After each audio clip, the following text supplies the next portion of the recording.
Welcome in the In a Game podcast. And this is a podcast where I have conversations with CEOs and founders and leaders about their turning points, their insights, breakthroughs that made them become successful. And today we will have a conversation. I will have a conversation with Ron Cooper. He is at the other side of the planet in the US. And Ron, he is the founder and the CEO of Cooper Culture. But I will let him introduce himself a little bit. Ron, first of all, thank you for your time and participating at the podcast. And my question to everyone to start is, how are you? Bart, I'm doing great. It is great to be with you and your listeners. And yes, by technology, we are several miles and hours apart, but that is all good. And yes, I am now the CEO and I founded the Cooper Culture. And I'll say very briefly, I use the word transitioned. I will not use the word retire. I am at an age where some people do retire, but I and my wife have chosen to continue our life. And we used to be in the traditional workspace 40, 50, 60 hours a week. We have chosen to transition to self-employment where we have control of our schedule. And we want to, from our heart, want to work with people and organizations to help them enjoy the fulfilled life. My wife, who as of this recording is 57 years being married, we are business partners, and some married partners would say we're fine being married, but we can never function together in a business. I will say, Bart, that my wife and I are functioning very well as business partners. She does acknowledge I'm the CEO and founder. She, by her desire, is the business manager or the admin person, and she functions very well in that capacity. So, Bart, it is great to be with you.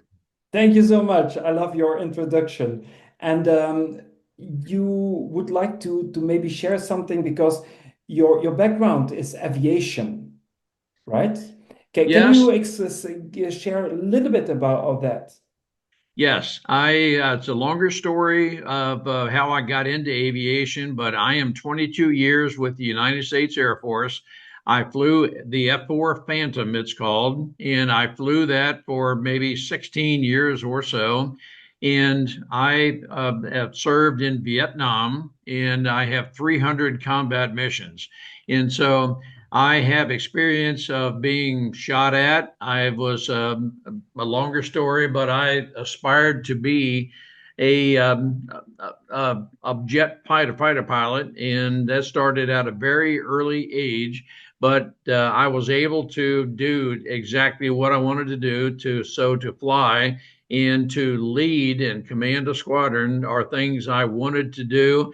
And at an earlier age, I wasn't certain I was able to do that, but it all came about. Bart, that's a much longer story behind the nearly first 20 years of my life, but the 22 years with the Air Force. And then I transitioned from out of the Air Force in uniform to serving the military community in a contractor support role. And then after doing that, my wife and I decided that we want to be self-employed. So we have an interest to continue working with people and learning. So that's kind of the short version of us. Yeah, I would really be very happy to have a continuation on this conversation about your aviation background because it's quite a story. But let's move to the first question, Ron, and that's about leadership and your vision that you had about leadership in the past that has changed, that you yeah, you had the new vision on leadership, let's say. What was that? And Bart, very briefly, when I was young, I may have been 7, 8 years old or so. I saw an air show at what is known as Andrews Air Force Base in the United States. And I saw the Air Force Thunderbirds fly, and I thought from that point on, somehow, some way, I wanted to fly. And so, but then I had a lot of doubts about myself that I thought that flying, you had to be a born leader. And being a born leader is one thing I had to unlearn because I thought that you were, as a leader, you were either born a leader or you were not. But I've learned through life that you can learn to be a leader. You're always learning to be a leader. You can always get better. But I had to unlearn the fact that what I thought was fact, you're either born a leader or you're not. And I learned that no, you can with when you surround yourself with the right people and you have a burning desire to learn, you can be a leader. And it's you want to surround yourself with others who are leaders, and you can become the leader you aspire to be. That's one of the things I had to unlearn, Bart, and it took almost 20 years of my life to unlearn some of my early beginnings. That's interesting. Can you eventually tell me small thing about or concrete thing about how you unlearned it? Is there a specific uh, thing that happened that helped you, or did you was it through coaching? Was it through another mean? How you unlearned it? That's a very perceptive question. It's very important, Bart. I will tell you, and it's somewhat of a long story, but I'll try to condense it. That for the first 20 years of my life, because of an early life, or words matter. And many times I was told, I thought you knew or you should have known. And because I was trying to determine how or when I should have known something, and I could never determine that, I assumed I was incapable of learning. That was a part of my early life. And so I talked myself into believing I am intellectually inadequate, or another way of saying it, I believed I'm stupid and I'm not capable of learning. I had to overcome that. And there are four men who were very instrumental in my life. They functioned as a mentor, each of them, even though they were not formally assigned that role. But very briefly, my grandfather, uncle, high school football coach, and father in law were four men who helped me overcome a lot of doubts I had about myself. It was through them, their acceptance of me, and quite honestly, that acceptance occurred through conversation. That I asked them a lot of questions. At an early life, I would never ask a question because that just verified I'm stupid. But I learned that no, it's through asking questions and through an interchange of information. When people are willing to invest themselves in other people, you can help people overcome whatever inadequacies they may have. You can help them develop into their best potential. Those four men I just described were those who helped me overcome some very difficult early parts of my life. And I have now what I hope to be a healthy self attitude, but I had to overcome some early parts of my life. So that is a brief explanation of some of the larger topics that I had to unlearn to become a person of a better mental health than what I was at an early age. Mhm. It's very interesting. I would even, if I may, ask another question on this. Do you know where that idea came from that you were incapable of learning? Any idea where that came from, or is that too personal if you don't want to answer this? No, it's not too personal. It no, I feel as if I had to look back and try to assess why did I feel so inadequate. And my father, who is not living with us now, and but frequently would tell me, "I thought you knew, or you should have known."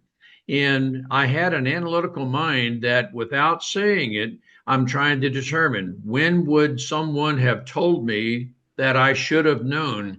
And many times, Bart, I was not able to determine exactly how or where I should have known. My father was the type person you never questioned him because he was a voice of authority to question him something to the effect, Dad, when should I have known that? And I felt as if he would have come back and say, son, you don't ever question me. I told you you should have known. Now, I'm going to believe in hindsight that my father was the way he was because of his upbringing. My grandfather, my father's father, died when I was about a year old, so I never knew. But Bart, this is a part of a longer story, but yet I do know there are some people who carry forward family traditions, family cultures, and there's some of those things that can make us feel very inadequate. And the person speaking with us doesn't necessarily know the adverse effect they are having on us at that moment. And particularly when the family culture is one that we don't discuss anything that you think is negative, you just work through it. And so what ends up happening, Bart, is that we carry those thoughts into the workplace, still feeling very inadequate. And as leaders, we need to be very aware of those who may be carrying into the workplace some beliefs of the past that we need to help them overcome. So that's kind of a Mhm. long answer to your question, but I know that to be very true in my case, that I had to overcome some of those things that churned in my mind. I am not capable of learning. And so it was when I was with those four men who helped me believe, well, maybe I'm not as stupid as I think I am. So it took me about 20 years to overcome the early past. Wow, it's heart touching, Ron. Really.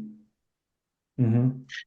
Yes, and so It's I do believe, again, as Bart, as leaders, we need to be aware that some people do bring forward some of these type beliefs, and they will not uh, verbalize any of that until and unless we, as leaders, let those know whom we're leading that they are in a psychologically safe space, that we can mhm, discuss anything and everything. I will not hold it against you. I will not gossip, anything of that nature. And so that's just a part of what I believe to be very effective leadership.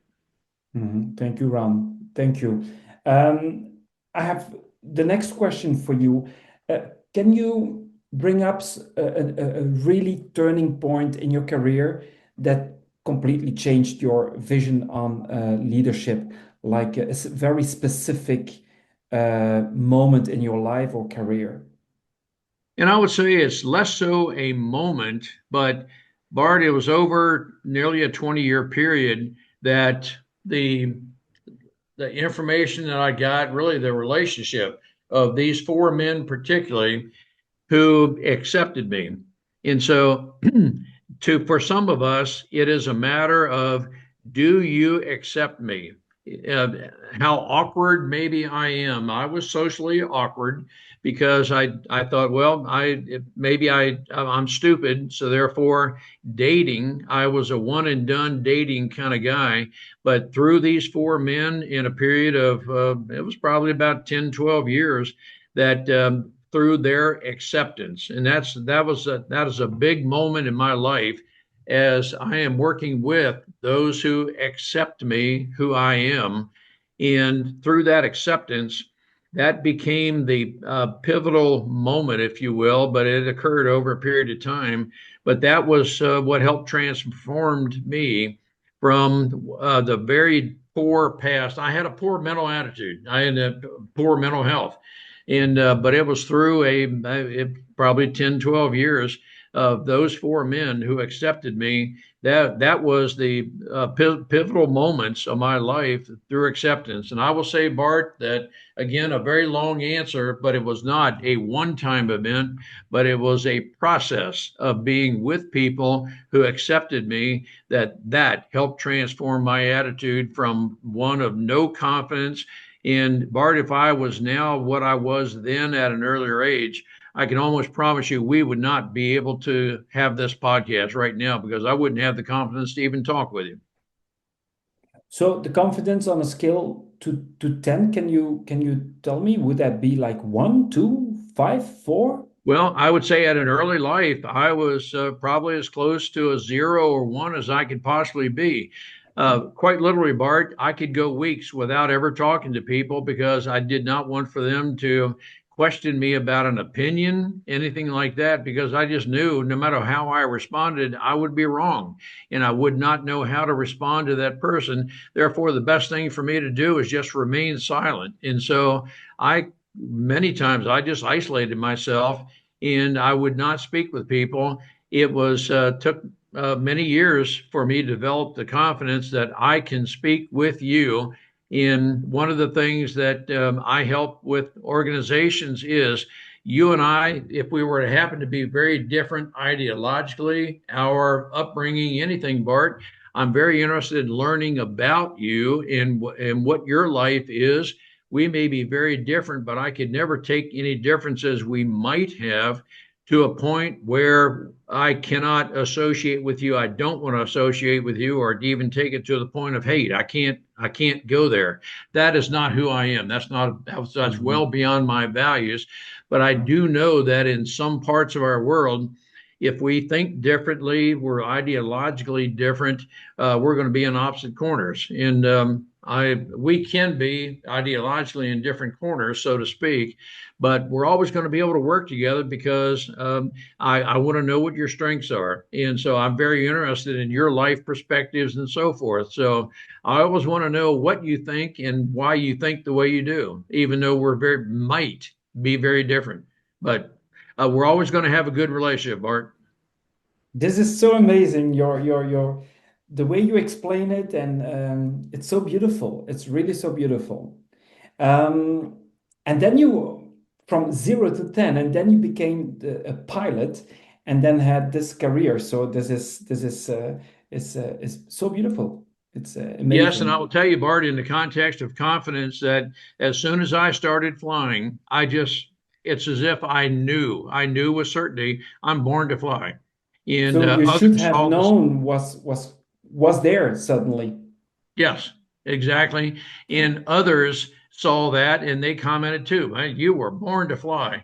And so there was a relationship amongst others that, wow, we all accepted each other. And that became a major blossoming transformation for me when I'm in the presence of others who totally accept me.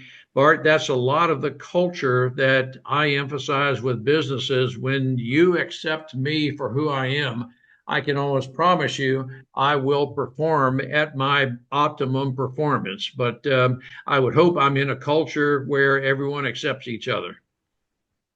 So beautiful.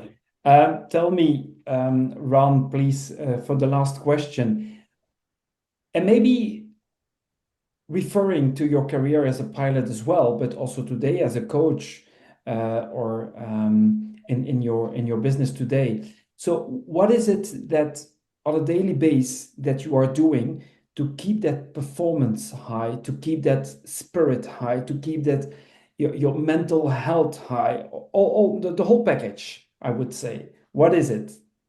Well, Bart, I speak on, in fact, just earlier today, I spoke on, I call it the Top Gun mindset.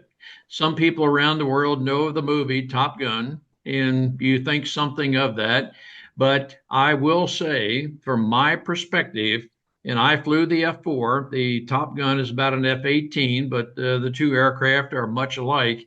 But the Top Gun mindset is one that we want to have fun together. We are going to just accomplish.